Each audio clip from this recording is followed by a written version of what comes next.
$43,000 in pure profit in 90 days.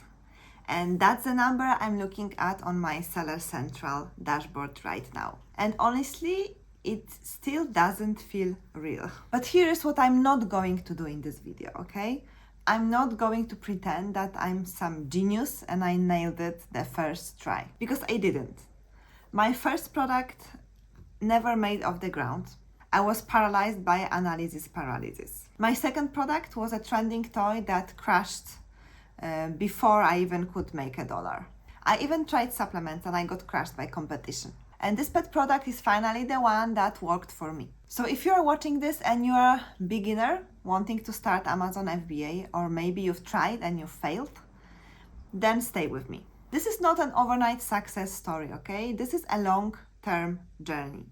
And I want to show you the full picture, the failures, the lessons that I learned, and also the exact steps that I took to finally be in the place that I am right now.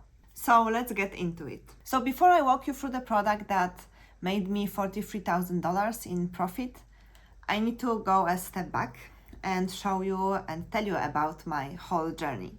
Because this is the part where most people skip on YouTube, okay? They just brag about their success, but sometimes they don't tell about what it led to the success, about all the trial and failures that led to it. And it's actually the part that matters most to anyone that gets started. So I started my Amazon FBA journey about 3 years ago. I had a children clothing brand, and getting traffic to that website was very difficult. And like a lot of people try a lot of different things like drop shipping, Shopify stores, print on demand, you still have to drive traffic to those websites. So you are paying for Facebook ads, for Instagram content, for Google ads, and you are hoping to get more eyes on your website and hoping that people buy from your website. And if it doesn't work, then you've burned through your whole ad budget with nothing to show for it. So Amazon was different because the customers are already there. And with over 300 million active buyers, and more than half of the searches that start on Amazon, not on Google, it's a platform that I thought is worth trying. Plus, with Amazon FBA fulfilled by Amazon, I didn't have to pack, pick and ship the products on my own. Amazon does all that for me, and it also handles the customer service. And also my products get a Prime badge if I am brand registered. So this model made the perfect sense for me. So I decided, this is it, I'm going all in on Amazon FBA. And then, several months after, with nothing to show. So with my first product, I got completely stuck in analysis paralysis. And actually, this is the number one thing that beginners get stuck with. So I spent weeks researching the products, making spreadsheets, analyzing the products, and I actually never pulled the trigger. I thought, I don't know if this product has good enough margins. I'm not sure about the competition. I'm not sure about the demand. So I would find one more reason and more reasons to keep researching. What if this is too competitive? I was afraid of making a choice, and I ended up making no choice at all. So that was the first lesson, and actually one of the hardest. At some point, you need to stop researching and just go for it. Know that your first product is not to earn you money, but the first product is to teach you lessons so that you can learn from it, okay? And with this mindset, it's much more easier to choose a first product. So eventually I forced myself to take action and I chose push pop toys. Maybe remember there was a trend on TikTok, on Instagram, on Facebook and on Amazon for the push pop toys. It was absolutely everywhere, it was blowing up. So I found a supplier, I ordered an inventory, and I felt like I finally was in the game. But here is the problem with chasing trends. By the time you source the product, ship it from overseas, and get it live on Amazon, it's already too late because the trend has already peaked. So by the time that my product went to Amazon and I made it live, the price already dropped. So when I was looking at it, it was like $17, $15. per unit. And when my product was live at Amazon, it was like $5 or $6. So I couldn't make any profit on it. I actually broke even. I ended up selling through most of my inventory and just to get my money back, but there was no real profit. So that taught me another lesson: never chase a trend. Because by the time you see a trend blowing up on social media, it's usually too late to build a sustainable business around it. What you want is evergreen demand, okay? Products people buy month after month, regardless of any trends. So now you would think that with my experience, I would actually be smarter. And I did, kind of. My next attempt was supplements. I thought supplements have great margins, people buy it over and over again, right, repeatedly, and the market is huge. And all that is true. But I didn't fully appreciate the competition of supplements on Amazon. So we are talking about established brands that have thousands of dollars for ad spend and all the resources to outspend you on every keyword. So I set up my pay-per-click campaigns, and the cost per click for those campaigns was insane, like $3 per click. So I was burning through my ad budget quick enough, and I didn't have like any profit yet, right? I knew that it could take like 3 months, but the sales weren't coming fast enough to justify the spend. So after like 3 months of watching my advertising costs get eaten up by potential profit, my potential profit, I pulled the plug before I bled out from all the money. So at this point, no successful products, multiple attempts, money spent with very little to show for it. And I will be honest with you, like there were moments where I thought, maybe that's not for me. I tried and I failed. But the one thing that kept me going is that I saw other sellers that were making like thousands per month on Amazon. And I thought, why is that other sellers are doing it and I can't? Maybe I'm doing something wrong, right? So the model is proven. It's just that what I kept getting wrong is the product selection, the product research. So I actually built like a whole Excel sheet with all the product validation criteria and all the data that I needed to make an informed decision about what product to sell. So based on that Excel sheet, I found like 3 potential products. And this led me to one of my now bestsellers, one of my products that sells the most, which is in the pet category. I also realized that people who succeed on Amazon treat it like a long-term business, okay, not a get-rich-quick scheme. They don't chase trends, they don't jump into the hyper-competitive categories. They just find a product, they don't sit in analysis paralysis for months. They find the product with steady demand, they make it better, they improve it, and launch it on Amazon. So the product that finally changed everything for me is a product in a pet category, and I also now sell other products. I have actually 2 products, and at that time I had like $4,000 left. So now finding my winner, product research. This is the part that took me the longest, and honestly, this is the part that matters most. Because after analysis paralysis, after chasing the trends with push pop toys and the supplements, I knew that product research was when I gone wrong. So this time I spent about 3 weeks doing nothing but research. I built this Excel sheet, the product validation Excel sheet that I use up till now also to find the new products to sell. So I want to share the exact criteria that I need, that I used, a framework that I've built. And if you want that Excel validation, if you want that product validation Excel sheet, it's included in my course, Stay Home Success Plan, which teaches beginners how to sell on Amazon. If you want that, I have link in the description. Okay, so the criteria. First, the price range, okay? I only looked at products between $15 to $40.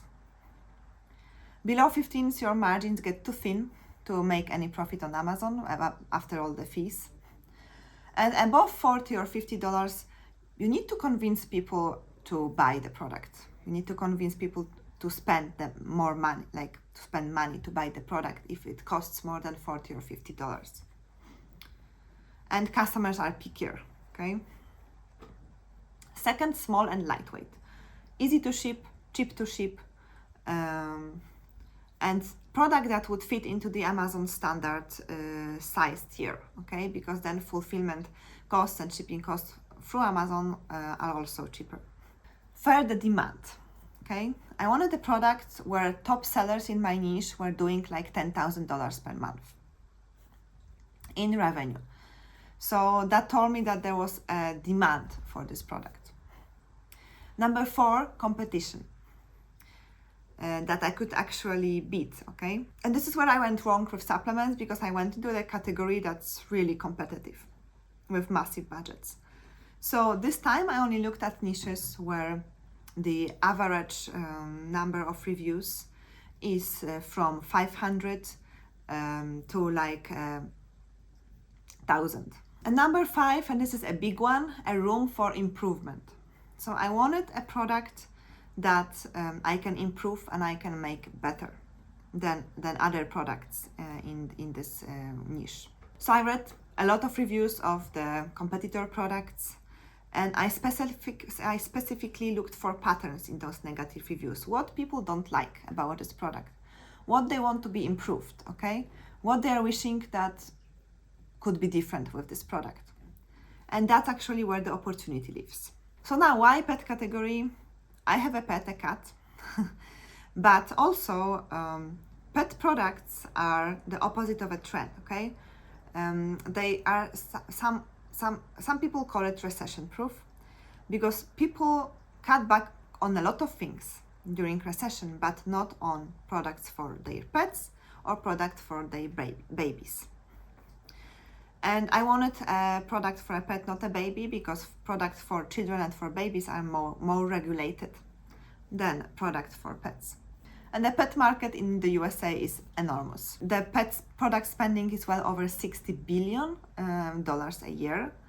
So that was also an evergreen demand that I was looking for the beginning. I'm not going to reveal my product, like my exact product.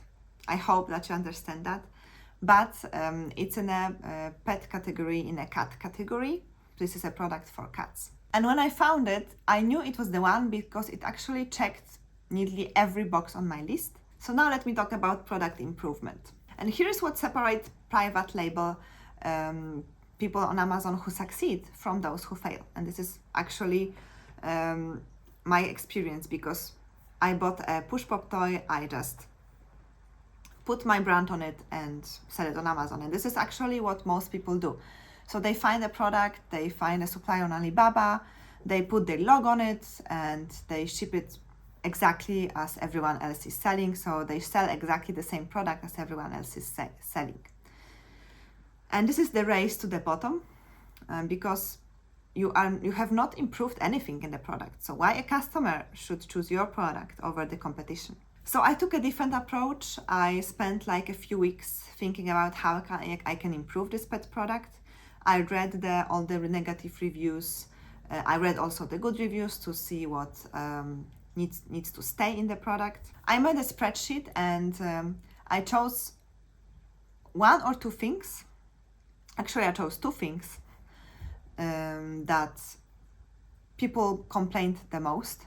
And I went to my supplier and I told him, hey, improve this one thing and this second additional thing, and we can create this product. So the first thing that I improved was actually the quality.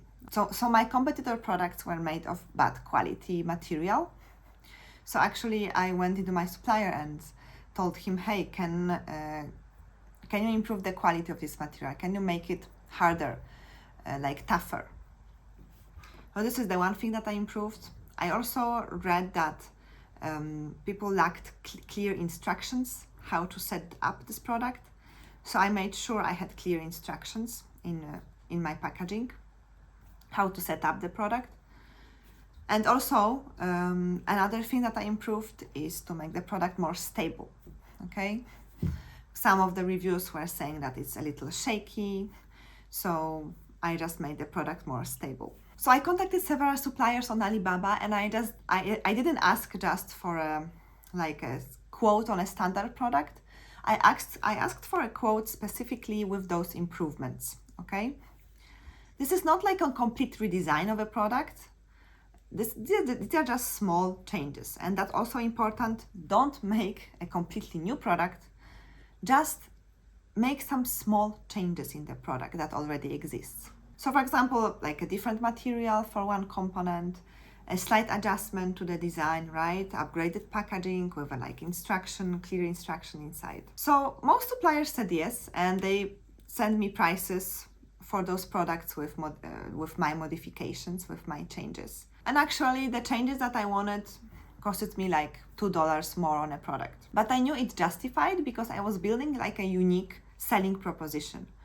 The specific reason that customer would choose my product over someone else's. So I ordered samples from 3 suppliers, and I tested those samples. So the first sample wasn't the best. The material, I didn't like it. The second sample was not stable that I wanted, and the supplier wasn't that communicative with me. Like, I wanted a supplier that responds to me quickly and in good English. And believe me, that relationship with your suppliers matters a lot, because you will, if the product succeeds, you will need to reorder the inventory quite often. Also, another thing that I did, I registered my trademark with USPTO. It's very easy on Amazon. You can do it with Amazon IP Accelerator. And once I had a trademark, I could actually sign up for Amazon brand registry to have the A+ content, to be Prime, to have the Prime badge. And it takes a little time, this process, but actually I think it was like 1 month. So it actually was pretty quick. Also with brand registry, you get access to more brand analytics, and also to Vine reviews that you can use later on. So then I needed to calculate my price, and I needed to set up my price. So to do that, I calculated the cost, the landed cost, so the cost of shipping and the cost of producing. So it came about like $9 per unit. Then I added Amazon reseller fee, which is 15% on the product price. I added also Amazon fulfillment fees. So that added another $5 to this landed cost. So my all-in cost per unit was roughly $13. So similar products on Amazon were actually selling for like around $35 to max $40. So I decided I will start around $35. I wanted to be on the lower end of the pricing at first, and then I can increase the price, because when you launch, you want more customers that buy your product. So you want it to be on a lower price at the beginning. So I had around 45% profit margin, which is very healthy for Amazon, because you then need to also count the advertising costs, which would eat up on your profit margin at first. Also, I wanted to run a coupon for the first few weeks, and I ran like a 10% coupon. So customers can see the discounted price on the listing, which makes the product more attractive. You get this green badge that the price is lower. So the coupon eats into your profit margin like temporarily, but it creates a velocity that you need the most when you launch. So then I needed to order inventory and send it to Amazon. That part actually stressed me a little, because this is where the money leaves your account, and like there is no turning back.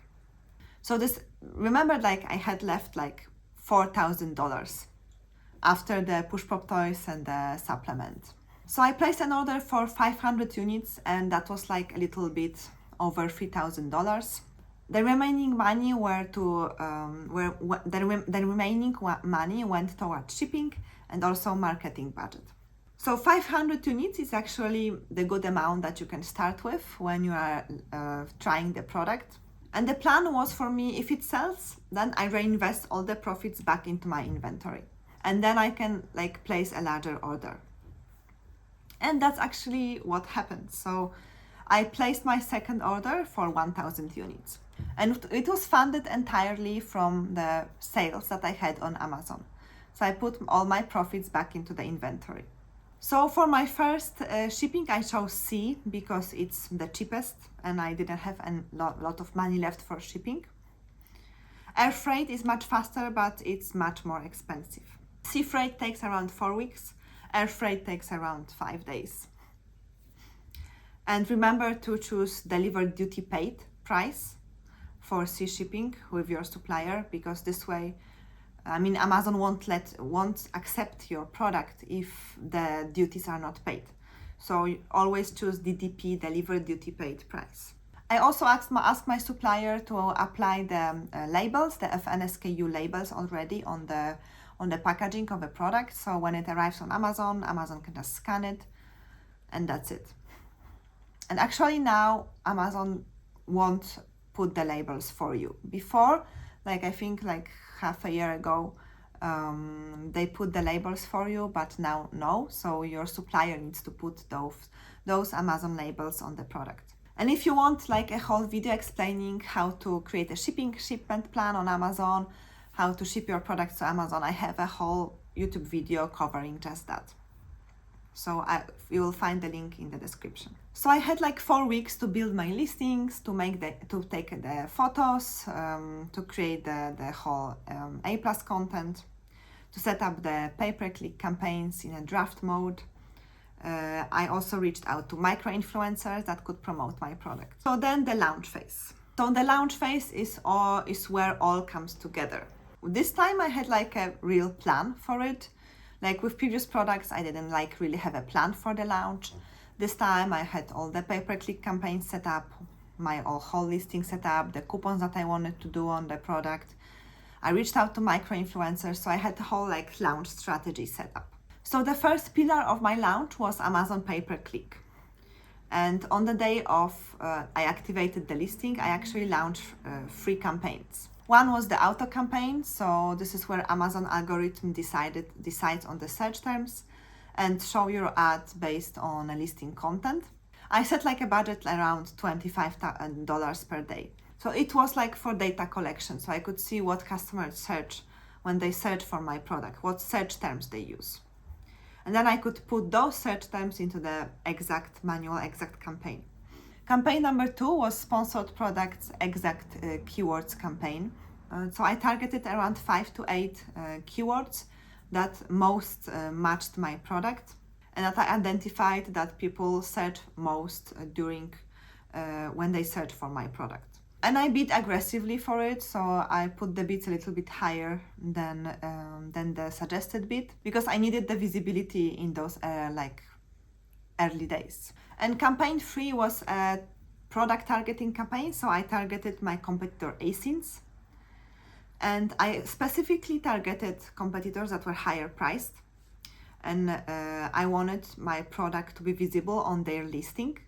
And when people compare the prices, they will choose my product because I had a little bit lower price. Also, I had these improvements that I made. So my price was lower and also my product was better than the competitors because of the improvements that I made. So for the first month, my ACOS was quite high, 40%. So that meant that I was spending a lot and nearly half of my revenue on ads. It made me a little nervous because I had this experience with supplements where the pay-per-click campaigns were spending so much. But this time it was a little also different because it was in a pet niche I'd chosen and cost per click was significantly lower than in the supplements. Also, my product had differentiation, so had the things that I improved. When you launch, the ACOS, the high ACOS is totally normal. It can be 40 to 50% or even 60% the ACOS. Because you are buying visibility, you are building sales velocity, you are teaching Amazon algorithm that your product is relevant for those search terms. Around week 3, I started getting reviews. I also signed up for Amazon Vine program. If you are brand registered, you can sign up for it. It costs I think $200 and Amazon ships like 10 or 30 units, you can choose the amount of units of your product, to the reviewers, and they review it and they need to post the review. So actually I got my first reviews through the Amazon Vine program. And my ACOS, like by month 3, actually went below 20%. So that's very good. The second pillar of my launch strategy was micro-influencers. So I reached out to several micro-influencers. Micro-influencers, I mean like influencers on Instagram or TikTok that have like under 10,000 followers. I couldn't pay $1,000 to an influencer for an ad of my products. I could only pay like a few $100s. I wanted them to just make an honest opinion of the product, and that's it, and just post it on the social media. I wanted authentic content. I reached out to 20 influencers, and 5 of them said yes. So I was very happy about it. I also tracked their success with Amazon attribution links. So I send them specific links to my product listing. I also cover the Amazon attribution in one of my YouTube videos. I will put a link in the description, how to create those specific links. And I gave them the specific links so I could see how much sales I got from each influencer. So the total cost for micro-influencers was around $500. Also, Amazon loves to reward sellers that drive traffic from outside Amazon to Amazon. So actually there's, I think, a program on Amazon where they give you back a little bit of the referral fee that they take when you drive traffic from outside Amazon to Amazon. So I talked about Vine program a little few minutes before, but I also wanted to tell you that those first reviews actually boost your conversion rate really, really high. But I wanted to talk a little bit about the first reviews, because the first reviews actually are very, very important when you launch. They actually jump your conversion rate, like they make your conversion rate higher, because people read the reviews, and when they read the good reviews, they are more inclined to buy the product. So my conversion rate was around 6%, which was very, very good. Quick word of caution with Vine program: it only works if your product is genuinely good product, okay? Because if you send a bad or mediocre product to Vine reviewers, you are going to get bad reviews. So it's like a fine line with Vine reviewers. But if you are confident about your product, if you have a good product, you made product improvements, and you tested your samples, then you are good to go with Vine program. Just make sure you have a very good product.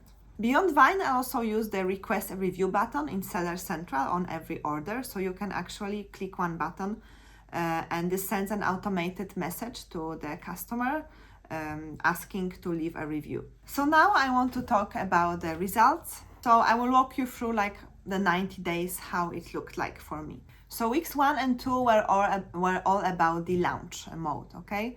I was spending heavily on ads, I was running coupons, I was getting my first Vine reviews, and revenue in those first like few weeks was about $1,000 or $2,000. Profit was close to zero, because after ad spend and the coupon discounts, I didn't have much profit left. But honestly, for those first 2 weeks, it's what I expected, because I know that it's a long-term game, and launch phase, you just don't get any profit on it. So around week 4, it was like a turning point, because Vine reviews were rolling in, the organic ranking started climbing for the main keywords, the micro-influencer content was getting traction. So the revenue for after the 4 week, it was about $8,000. So I started finally seeing the real profit, a couple thousand after all the costs. I also then talked to my supplier if he can start manufacturing another batch for me, because I saw the traction. So month 2, where the things started to compound. Okay. I had 20 plus reviews on my listing. My conversion rate was significantly higher, which meant that my ad spend was also more efficient, because when the conversion rate is higher, your ACOS on your ads is also lower. So I was paying the same cost per click, but getting far more sales from those clicks. Organic ranking also meant that I began to getting organic sales, some few organic sales. So my profit for month 2 was around $12,000 in profit. And month 3 was where everything clicked. So my organic ranking for several key search terms was now on page 1, which meant like a huge chunk of sales were coming from organic sales. My ACOS dropped like below 20%, and I was selling like 35 units per day at that time. So revenue, so profit for that month was around $28,000. So total across 90 days, around $100,000 in revenue and around $43,000 in profit, and with initial investment of $4,000. But let me put that into the perspective, because remember about all the products that failed for me before, okay? It took me around 3 years and 2 failed products before this one. And this is the part where most YouTube videos leave out, because people who succeed on Amazon are the ones who just didn't quit after the first failures, after the first multiple failures, okay? Sometimes people fail like 3 or more times before like they succeed on Amazon. The trajectory for the third product that was successful for me was like different than the first 2 products, okay? Because month 3 I nearly doubled month 2, okay? And now I have a second product in a different niche, which also adds to my revenue and my profit. So that's the compounding effect of building real brands on Amazon, okay? And it only works if you stick long enough with it. So before I wrap up, let me share the biggest lessons I learned from this. Not just the 90 days, but actually the 3-year journey. So lesson 1, product research is everything, okay? Analysis paralysis kills like all beginner Amazon sellers before they even start. The push pop toy taught me that not to chase the trends, okay? Supplements taught me to respect the competition levels. So every failure actually made my research, my product research, more successful, and I built that framework that I use now to find winning products on Amazon. So lesson number 2, differentiate, improve the product. The push pop toy taught me that if you just apply the label, the brand name on a product, it's not enough. You need to actually read the bad reviews of the competitor products and improve the product. Lesson number 3, don't be afraid to spend money on the launch, okay? The first month, or maybe 2 months, or sometimes even 3 months, it's not about making real profit, okay? It's about visibility, velocity, and getting the reviews. For me, after the first month, I already got a little bit of profit, but sometimes people, like the launch phase is 3 months, okay? So just you need to stay long enough in this to see the profit. You need to build momentum to rank organically. And lesson number 4, micro-influencers are underrated. For a few $100s, I got sales, initial sales from the traffic from the micro-influencers. So you don't need to spend $1,000 for ads with influencers. Just go for micro-influencers that have like below 10,000 followers. Lesson number 5, use Vine, okay, to get the initial reviews, but remember your product needs to be of good quality. And lesson number 6, the most important one, this is a long-term game, okay? If I had quit after first months of analysis paralysis, I would be the one of those people like saying, I tried Amazon and it didn't work. If I had quit after the push pop toys, if I had quit after the supplements drained my ad budget, I wouldn't be where I am today. It took me multiple failures, it took me around 3 years, but actually people who succeed are the ones who treat failures as a tuition, okay? As lessons, not as a reason to stop. And if you're watching this and you're thinking you want to start your own Amazon FBA journey, remember, a journey, not a quick get-rich-quick scheme, okay? It's a journey. Then I put together a complete step-by-step course for beginners that teaches you entire process. From product research, I share my product validation Excel sheet there, through ordering the product from the supplier on Alibaba, shipping the product to Amazon, launching, setting up pay-per-click ads. I designed it specifically for beginners, and I wish I had it when I first started, like 3 years ago, because it would have saved me a lot of money in costly mistakes, and it would have saved me a lot of time, okay? Because I would have found my product sooner, like the final successful product sooner. The link to the course is in the product description. If you're a beginner Amazon seller looking for like a roadmap, that's where I would start. If this video helped you, please give me a thumbs up and subscribe to my channel for more Amazon related videos. Let me know in the comments if you liked this type of video, like the story type of video. And let me know in the comments if you tried Amazon before and maybe you failed, or maybe you haven't tried and you are just a complete beginner. I read every comment and I would love to hear about your journey. Have a great day. Bye.